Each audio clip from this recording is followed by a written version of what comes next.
Hi friends, welcome back to my channel. Friends, ಇದು ನನ್ನ weight loss ಜರ್ನಿಯ day 9 ಆಗಿರುತ್ತೆ. ಮತ್ತು ಇವತ್ತು ಸ್ಯಾಟರ್ಡೇ ಆಗಿರೋದ್ರಿಂದ ಚಿಂಟುನು ಕೂಡ ಟ್ಯೂಷನಿಗೆ ಕರ್ಕೊಂಡು ಹೋಗಬೇಕು. ಹಾಗಾಗಿ ಬೆಳಗ್ಗೆ ಸ್ವಲ್ಪ ಲೇಟಾಗಿ ಎದ್ದೆ, ಅಂದರೆ ನಾರ್ಮಲ್ ಟೈಮ್ಗೆ ಎದ್ದೆ.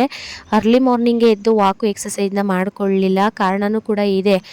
ಮಾರ್ನಿಂಗ್ ಸ್ಕಿಪ್ ಮಾಡಿ ಹೆಂಗಿದ್ರು ಚಿಂಟುನ ಟ್ಯೂಷನ್ಗೆ ಕರ್ಕೊಂಡು ಹೋಗ್ತೀವಲ್ಲ, ಆ ಟೈಮಲ್ಲಿ ಪಾರ್ಕಲ್ಲಿ ಟೈಮ್ ಪಾಸ್ ಮಾಡೋದಕ್ಕೆ ಅಂತ ಕೂತಿರ್ತೀವಲ್ಲ, ಹಾಗಾಗಿ ಪಾರ್ಕಲ್ಲಿ ವಾಕು ಎಕ್ಸಸೈಸ್ನ ಮಾಡ್ಕೊಳ್ಳೋಣ, ನನಗೂ ಕೂಡ ಏನೋ ಒಂಥರ ಖುಷಿ ಆಗುತ್ತೆ ಅಂತೇಳಿ ನಾನು ಬೆಳಗ್ಗೆ ಹೋಗೋದನ್ನು ಸ್ಕಿಪ್ ಮಾಡಿದೆ.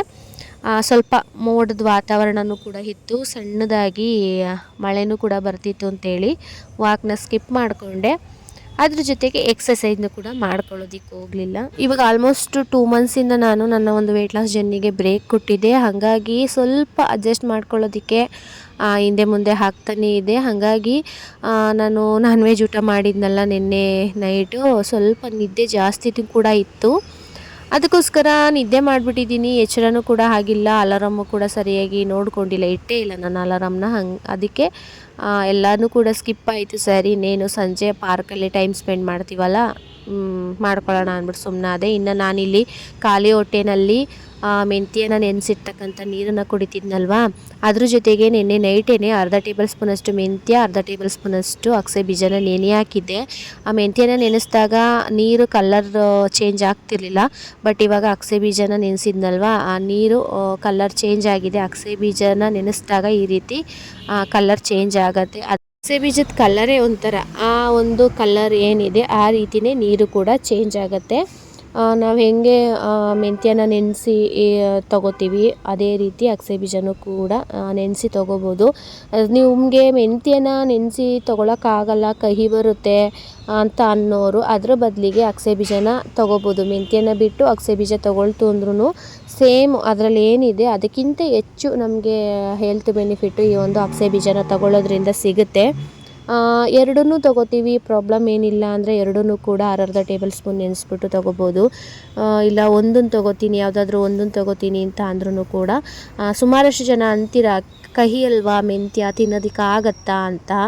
ಕಹಿ ಆದ್ರೂ ಪರವಾಗಿಲ್ಲ. ಇವಾಗ ಹಾಗಲಕಾಯಿ ಪಲ್ಯ ಮಾಡ್ಕೋತೀವಿ, ಅದರ ಕಹಿ ಅಂತ ಹೇಳ್ಬಿಟ್ಟು ತಿಂದೇ ಇರ್ತೀವ, ಸ್ವಲ್ಪನಾದರೂ ತೊಗೊಂಡಿರ್ತೀವಿ. ಬಟ್ ಹಾಗಲಕಾಯಿ ಅಷ್ಟೇನು ಕಹಿ ಬರೋಲ್ಲ. ಇದು ಪರವಾಗಿಲ್ಲ, ತಿನ್ಬೋದು, ಆರಾಮಾಗಿ ತಿನ್ಬೋದು. ನೀರಲ್ಲಿ ನೆನೆಸಿರ್ತೀವಲ್ವ, ಹಂಗಾಗಿ ಅಷ್ಟು ಕಹಿ ಬರಲ್ಲ. ಇನ್ನು ಅದ್ರ ಜೊತೆಗೆ ಫ್ಲಾಕ್ಸ್ ಸೀಡ್ಸ್ನು ತೊಗೊಳ್ತು ಅಂತ ಅಂದರೆ ಸ್ವಲ್ಪ ಅದು ಕಹಿ ಇರಲ್ಲ, ಲೋಳೆ ಥರ ತಿನ್ನಬೇಕಾದ್ರೆ ಲೋಳೆ ಥರ ಅಂತ ಅನಿಸುತ್ತೆ.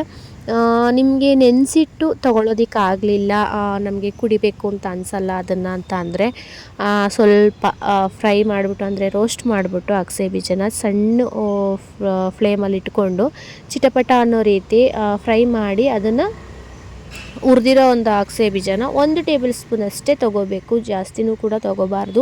1 ಟೇಬಲ್ ಸ್ಪೂನ್ ಅಷ್ಟಲ್ಲೇ ನಮ್ಮ ಒಂದು ದಿನಕ್ಕೆ ನಮ್ಮ ದೇಹಕ್ಕೆ ಎಷ್ಟು ಬೇಕು ಅಷ್ಟು ಒಂದು ಹೆಲ್ತ್ ಬೆನಿಫಿಟ್ಟು ಅದರಿಂದ ಸಿಗುತ್ತೆ. ಜಾಸ್ತಿನೂ ಕೂಡ ತೊಗೊಳಕ್ಕೆ ಹೋಗಬಾರ್ದು. ಹಾಗಾಗಿ 1 ಟೇಬಲ್ ಸ್ಪೂನಷ್ಟು ಅಗಸೆ ಬೀಜನ ಹುರಿದಾದ್ರೂ ತೊಗೋಬೋದು. ಇಲ್ಲ ಅಂದರೆ ಈ ರೀತಿ ನೈಟೇನೆ ನೆನೆಯಾಗಿ ಆ ನೀರನ್ನು ಕುಡಿಯೋದ್ರ ಜೊತೆಗೆ ಅದನ್ನು ಕೂಡ ಅಗದಿ ಚೆನ್ನಾಗಿ ತಿಂತು ಅಂತ ಅಂದರೆ ನಮಗೆ ಏನಾದರೂ ಏರ್ ಫಾಲ್ ಆಗ್ತಿತ್ತು ಅಂದರೆ ಅದನ್ನು ಕಡಿಮೆ ಮಾಡುತ್ತೆ. ಮತ್ತು ಅದ್ರ ಜೊತೆಗೆ ಹೇರ್ ಗ್ರೋತ್ ಆಗೋದಕ್ಕೆ ಹೆಲ್ಪ್ ಮಾಡುತ್ತೆ. ನಮ್ಮ ದೇಹದಲ್ಲಿರ್ತಕ್ಕಂಥ ಕೊಲೆಸ್ಟ್ರಾಲು, ಆ ಒಂದು ಕೊಲೆಸ್ಟ್ರಾಲನ್ನು ಕಡಿಮೆ ಮಾಡುತ್ತೆ. ಇವಾಗೆಲ್ಲ ಸುಮಾರು ಜನಕ್ಕೆ ಒಬೆಸಿಟಿ ಅಂತ ಅಂದರೆ ಏನೋ ಒಂದು ನಮ್ಮ ದೇಹದ ತೂಕ ದಪ್ಪ ಇರುತ್ತೆ, ಅಂಥವರಿಗೆಲ್ಲ ಕೊಲೆಸ್ಟ್ರಾಲ್ ಲೆವೆಲ್ಲು ಜಾಸ್ತಿನೇ ಇರುತ್ತೆ. ಹಾಗಾಗಿ ಆ ಕೊಲೆಸ್ಟ್ರಾಲ್ನೂ ಕೂಡ ಕಡಿಮೆ ಮಾಡುತ್ತೆ. ಮತ್ತು ಫ್ಯಾಟ್ ಬರ್ನ್ ಮಾಡೋದಕ್ಕೆ, ನಮ್ಮ ವೆಯ್ಟ್ ಲಾಸ್ ಹೆಲ್ಪ್ ಮಾಡೋದಕ್ಕೆ, ಮತ್ತು ನಮ್ಮ ಒಂದು ಹಾರ್ಮೋನಲ್ ಇಂಬ್ಯಾಲೆನ್ಸ್ ಏನಿದೆ ಅದು ಸರಿ ಹೋಗೋದಕ್ಕೆ ಈ ಒಂದು ಅಗಸೆ ಬೀಜ ತುಂಬಾ ಹೆಲ್ಪ್ ಮಾಡುತ್ತೆ. ನಾನು ಅಗಸೆ ಬೀಜ ಮತ್ತು ಮೆಂತ್ಯ ನೀರನ್ನು ಖಾಲಿ ಹೊಟ್ಟೆಯಲ್ಲಿ ಕುಡಿದು, ಅದಾದ ನಂತರ ಮಾಲ್ಟ್ ಪೌಡರಿಂದ ಗಂಜಿ ಮಾಡ್ಕೊಂಡಿದ್ನಲ್ವ ಅದನ್ನು ಕೂಡ ಕುಡಿದು ಮನೆ ಕೆಲಸಗಳೆಲ್ಲ ಮುಗಿಸ್ಕೊಂಡು ಇನ್ನೇನು ಮಧ್ಯಾಹ್ನದ ಅಡುಗೆ ಟೈಮಿಂಗ್ಸು ಆಗೋಯ್ತು ಅಂಥೇಳಿ ಬೆಳಿಗ್ಗೆ ಮನೆಯವ್ರಿಗೆಲ್ಲ ಚಿಕನ್ ಗ್ರೇವಿಗೆ ದೋಸೆ ಹಿಟ್ಟಲ್ಲಿ ದೋಸೆ ಹಾಕ್ಕೊಟ್ಬಿಟ್ಟಿದ್ದೆ, ಹಿಟ್ಟಿತ್ತು ಅಂತೇಳಿ. ಅದ್ರ ಜೊತೆಗೆ ಸ್ವಲ್ಪ ಬಿರಿಯಾನಿನೂ ಕೂಡ ಉಳ್ಕೊಂಡಿತ್ತು. ಎಲ್ಲರೂ ದೋಸೆನೂ ತಿಂದು ಸ್ವಲ್ಪ ಬಿರಿಯಾನಿನೂ ಕೂಡ ತಿಂದಿದ್ರು. ಎಲ್ಲರೂ ಬೆಳಿಗ್ಗೆ ರೈಸ್ ಐಟಮ್ನ ತಿಂದಿದ್ರಲ್ಲ, ಹಂಗಾಗಿ ಮಧ್ಯಾಹ್ನಕ್ಕೆ ಉಪ್ಪಿಟ್ಟು ಮಾಡಿಬಿಡೋಣ, ತರಕಾರಿ, ಸಬ್ಸಿಗೆ ಸೊಪ್ಪು ಇದನ್ನೆಲ್ಲ ಸೇರಿಸಿ ತುಂಬ ಚೆನ್ನಾಗಿರುತ್ತೆ ಉಪ್ಪಿಟ್ಟನ್ನ ಮಾಡ್ಕೊಳ್ತು ಅಂತ ಅಂದರೆ. ನನಗೂ ಕೂಡ ಆಗುತ್ತೆ ಅಂತೇಳಿ ನಾನು ಉಪ್ಪಿಟ್ಟನ್ನ ರೆಡಿ ಮಾಡಿದೆ. ಉಪ್ಪಿಟ್ಟು ಜೊತೆಗೆ ಮೊಸರು, ಸ್ವಲ್ಪ ಗ್ರೇವಿ ವಿತ್ ಚಿಕನನ್ನು ತೊಗೊಂಡಿದ್ದೀನಿ. ಒಂದು 2 ಪೀಸಸ್ ಅಷ್ಟು ಚಿಕನ್ನ ತೊಗೊಂಡು ನಾನು ಕೂಡ ಉಪ್ಪಿಟ್ಟನ್ನ ಮಧ್ಯಾಹ್ನದ ಊಟಕ್ಕೆ ಮುಗಿಸ್ಕೊತಾ ಇದ್ದೀನಿ ತಿಂದು. ಇನ್ನು ಊಟ ಎಲ್ಲ ಆದಮೇಲೆ ಚಿಂಟುದು ಕೂಡ ಕ್ಲಾಸಸ್ ಎಲ್ಲ ಮುಗ್ದಿರುತ್ತೆ, ಕರ್ಕೊಂಡು ಬಂತು ಅಂತ ಅಂದರೆ ನಾವು ಮನೇನ ಒಂದು 3 ಗಂಟೆಗೆ ಬಿಡ್ತು ಅಂದ್ರೂ ಮಂಡ್ಯಗೆ ಒಂದು 4 ಗಂಟೆ ಅಷ್ಟರಲ್ಲೆಲ್ಲ ಬರ್ಬೋದು ಆರಾಮಾಗಿ. ನನ್ನ ಒಂದು weight loss journey video Saturday Sunday ಸ್ವಲ್ಪ ಇಂಬ್ಯಾಲೆನ್ಸ್ ಆಗುತ್ತೆ. ಅಂದರೆ ಸ್ಯಾಟರ್ಡೆ ಅಷ್ಟೇನಾಗಲ್ಲ, ಅಂದರೆ ಮಧ್ಯಾಹ್ನದವರೆಗೂ ಮನೆಯಲ್ಲೇ ಇರ್ತೀನಿ, ಈವ್ನಿಂಗ್ ಸ್ನ್ಯಾಕ್ಸ್ ಸ್ಕಿಪ್ ಆಗುತ್ತೆ. ಮನೆ ಬಂದ ತಕ್ಷಣ ಟೈಮ್ ಆಗಿಬಿಟ್ಟಿರುತ್ತೆ, ಒಂದು 7:30ವರೆಗೂ ಆಗೋಗಿರುತ್ತೆ. ಇವಾಗಂತೂ ಮಳೆ ಟೈಮ್ ಅಲ್ವಾ, ಯಾವಾಗ ಮಳೆ ಬರುತ್ತೆ ಅಂತ ಹೇಳೋದಕ್ಕೆ ಆಗಲ್ಲ. ಹಾಗಾಗಿ ಸ್ವಲ್ಪ ಲೇಟ್ ಆಗುತ್ತೆ ಬರೋದು. ಅಲ್ಲಿಂದ ಬಂದು ಆ ಚಳಿಲಿ ಮಳೇಲಿ ಎಲ್ಲ ಬಂದು ಊಟ ಮಾಡಿ ಮಲಗೋದೇ ಆಗಿರುತ್ತೆ. ಹಾಗಾಗಿ ಸ್ವಲ್ಪ ವೀಡಿಯೋಸ್ ಎಲ್ಲ ಸಪ್ಪೆ ಅಂತ ಅನ್ನಿಸ್ಬೋದು. ಓಕೆ, ಆದ್ರೂ 2 ಡೇಸು ನನ್ನ ಮಗನ ಸಲುವಾಗಿ ನಾನು ಓಡಾಡಲೇಬೇಕು. ಮುಂಚೆ ಅದೇ ಕಾರಣಕ್ಕೋಸ್ಕರ ನಾನು 2 ತಿಂಗಳು ಸರಿಯಾಗಿ ವೀಡಿಯೋಸ್ನ ಮಾಡೋದಕ್ಕಾಗಲಿಲ್ಲ. ಇನ್ನು ಮಧ್ಯಾಹ್ನದ ಊಟ ಆಯ್ತಲ್ವ, ಈ ಹಾಳಾದ ಕಾಫಿ ಟೀ ಹ್ಯಾಬಿಟ್ನ ಬಿಡೋಕ್ಕೆ ಆಗ್ತಿಲ್ಲ. ಇಲ್ಲ ಅಂದರೆ ಒನ್ ಟೈಮ್ ಆದರೂ ಆ ಕ್ರೇವಿಂಗು ಆಗೇ ಆಗುತ್ತೆ. ಅದಕ್ಕಾಗಿ ಏನು ಮಾಡ್ತಾಯಿದ್ದೀನಿ, ಚಿಕ್ಕ ಲೋಟದಲ್ಲಿ ತೊಗೊಳ್ತಾ ಇದ್ದೀನಿ. ತೊಗೊಂಡು ಬಿಟ್ಟುಬಿಡೋಣ ಅಂತ ಅನ್ಕೋತಾ ಇದ್ದೀನಿ, ಸುಮಾರಷ್ಟು ಸಲ ಅನ್ಕೋತಾ ಇದ್ದೀನಿ. ಯಾವ ಭಾಗದಲ್ಲೂ ಆಗಲ್ವೇನೋ ಅಂತಲೂ ಕೂಡ ಅನ್ನಿಸ್ತಿದೆ. ಓಕೆ, ನೋಡೋಣ, ಇನ್ನೊಂದು 2 ಡೇಸ್ 3 ಡೇಸ್ ಟೈಮ್ ತಗೊಂಡು ಕಂಟ್ರೋಲ್ ಮಾಡ್ಕೊಳ್ಳೋಣ ಅಂತಲೇ ನಾನು ಬ್ಲ್ಯಾಕ್ ಕಾಫಿನ ತೊಗೊಂಡೆ. ಆ ಟೈಮಲ್ಲಿ ಕ್ರೇವಿಂಗ್ ಆಗುತ್ತಲ್ಲ, ಕಾಫಿ ಕ್ರೇವಿಂಗ್ ಅಂತೇಳಿ ಬ್ಲ್ಯಾಕ್ ಕಾಫಿನ ತೊಗೊಂಡೆ. ಬಟ್ ಹಾಗಾದ್ರೂ ಆಗಲಿಲ್ಲ. ಉಪ್ಪಿಟ್ಟು ತಿಂದ ತಕ್ಷಣ ಸ್ವಲ್ಪ ಏನೋ ಒಂಥರ ಅನ್ನಿಸ್ತಿತ್ತು ಅಂತೇಳಿ ಮನೆಯವರೆಲ್ರಿಗೂ ಟೀ ಮಾಡ್ತಿದ್ದೆ. ಆವಾಗ ನಾನು ಸ್ವಲ್ಪ ಒಂದು ಚಿಕ್ಕ ಗ್ಲಾಸಲ್ಲಿ ಟೀನ ಕುಡಿದು ಅಷ್ಟರಲ್ಲಿ ಚಿಂಟುನೂ ಕೂಡ ಬಂದ. ಅವನಿಗೂ ಸ್ವಲ್ಪ ಉಪ್ಪಿಟ್ಟನ್ನ ತಿನ್ನಿಸ್ಕೊಂಡು ಈಗ ಗಾಡೀಲಿ ಕರ್ಕೊಂಡು ಹೋಗ್ತಾ ಇದ್ದೀವಿ. ಅದೇ ನಾನು ನಮ್ಮ ಮನೆಯವರು ಮಾತಾಡ್ಕೋತಿದ್ವಿ. ಮೊದಲು 10 ವರ್ಷದ ಇದೇ ರೀತಿ ಮಗು ಇಲ್ಲ ಅಂತೇಳಿ ಮೈಸೂರಿಗೆ ಗಾಡಿನಲ್ಲೇ ಓಡಾಡ್ತಿದ್ವಿ. ವಾರಕ್ಕೊಂದು ಸಲ, 15 ದಿವ್ಸಕ್ಕೊಂದು ತಿಂಗಳಿಗೆ ಇಲ್ಲ ಅಂದರೂ 4 ಸಲ ಗಾಡಿನಲ್ಲೇ ಮೈಸೂರಿಗೆ ಓಡಾಡ್ತಿದ್ವಿ. ನಾವು ಒಂದು ಕಡೆನೇ ನಮಗೆ 60 ಕಿಲೋಮೀಟ್ರಿಂದ 65 ಕಿಲೋಮೀಟ್ರ್ ಜರ್ನಿ ಆಗ್ತಿತ್ತು. ಹಗಲು ಅಂತಿರಲಿಲ್ಲ, ರಾತ್ರಿ ಅಂತಿರಲಿಲ್ಲ, ಮಳೆ ಅಂತಿರಲಿಲ್ಲ, ಗಾಳಿ ಅಂತಿರಲಿಲ್ಲ, ಓಡಾಡ್ತಿದ್ವಿ ಚಿಂಟುನ ಪಡ್ಕೊಳ್ಳೋದಕ್ಕೋಸ್ಕರ. ಇವಾಗ 10 ವರ್ಷ ಆದಮೇಲೆ ಅವ್ನಿಗೊಂದು ಎಜುಕೇಷನ್ ಕೊಡಿಸ್ಬೇಕು, ಏನೋ ಒಂದು ಅವ್ನಿಗೆ ನಾಲೆಡ್ಜ್ ಬೆಳಿಬೇಕು ಅಂತ ಇವಾಗ ಓಡಾಡ್ತಾ ಇದ್ದೀವಿ. ಸ್ಯಾಟರ್ಡೆ ಸಂಡೇ ಅಂತ ಅದೇ ಅಂದ್ಕೊಂಡು ಮಾತಾಡ್ತಿದ್ವಿ. ಹಾಗಾಗಿ ಮಕ್ಕಳನ್ನ ಪಡೆಯೋದಕ್ಕೆ ಒಂಥರ ಕಷ್ಟ, ಮಕ್ಕಳನ್ನ ಬೆಳವಣಿಗೆ ಮಾಡೋದಕ್ಕೆ ಒಂಥರ ಕಷ್ಟ, ಮಕ್ಕಳು ಬೆಳೆದು ದೊಡ್ಡವರಾದಮೇಲೆ ಇನ್ನೊಂದು ಥರ ಕಷ್ಟ, ನೋಡ್ಕೊಳ್ಳಲ್ವೋ ಅಂತ. ಅದೆಲ್ಲ ಈ ಒಂದು ಜನ್ರೇಷನಲ್ಲಿ ಕಾಮನ್ ಆಗಿಬಿಟ್ಟಿದೆ. ನಮ್ಮ ಒಂದು ಸಮಾಜದಲ್ಲಿ ಇದೊಂದು ಕಾಮನ್ನು, ಏನು ಮಾಡೋದಕ್ಕಾಗಲ್ಲ. ನಾವು ಮಾಡೋ ಪ್ರಯತ್ನ ನಾವು ಮಾಡಲೇಬೇಕು ಅಷ್ಟೇ.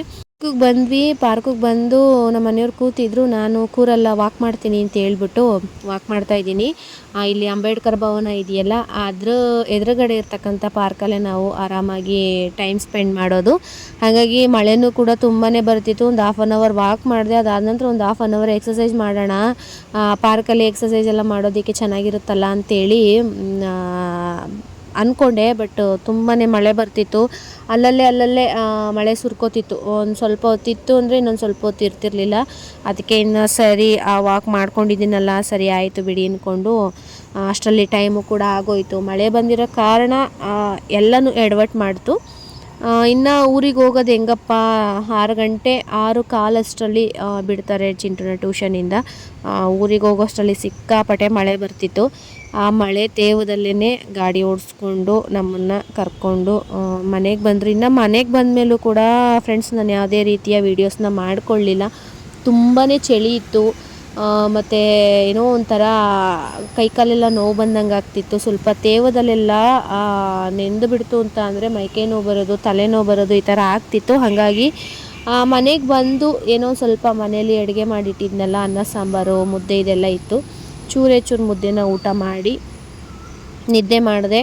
ಇನ್ನು ನಾಳೆಗೂ ಕೂಡ ಬೆಳಗ್ಗೆ ಎದ್ದು ಕೆಲಸಗಳೆಲ್ಲ ಮುಗಿಸ್ಕೊಂಡು ಚಿಂಟುನ ಕರ್ಕೊಂಡು ಹೋಗಬೇಕು ಅಂತ. ಅಮ್ಮ ಎಷ್ಟು ಕತ್ಲೆ ಆಗಿಬಿಟ್ಟಿದೆ, ಮಳೆ ಬರ್ತಿದೆ, ಅಪ್ಪ ನಿಧಾನಕ್ಕೆ ಹೋಗಿ ಅಂತಲೂ ಕೂಡ ಚಿಂಟು ಹೇಳ್ತಿದ್ದ. ಹಾಗಾಗಿ ಯಾರೆಲ್ಲ ಕೊನೆವರೆಗೂ ವೀಡಿಯೋಸ್ನ ನೋಡಿದ್ರಿ ಎಲ್ರಿಗೂ ಕೂಡ ಥ್ಯಾಂಕ್ಸ್ನ ತಿಳಿಸ್ತಾ, ಹಾಗೆಯೇ ಇದೇ ರೀತಿ ಸಪೋರ್ಟ್ ಮಾಡಿ. ವಿಡಿಯೋ ನೋಡೋದ್ರ ಜೊತೆಗೆ ನನ್ನ ಚಾನಲ್ನ ಸಬ್ಸ್ಕ್ರೈಬ್ ಮಾಡ್ಕೊಂಡಿಲ್ಲ ಅಂತ ಅಂದರೆ ದಯವಿಟ್ಟು ಸಬ್ಸ್ಕ್ರೈಬ್ ಮಾಡ್ಕೊಳ್ಳಿ. ನಾನು ನಾಳಿನ ವೀಡಿಯೋದಲ್ಲಿ ಸಿಗೋಣ ಫ್ರೆಂಡ್ಸ್. ಅಲ್ಲಿವರೆಗೂ ಬಾಯ್.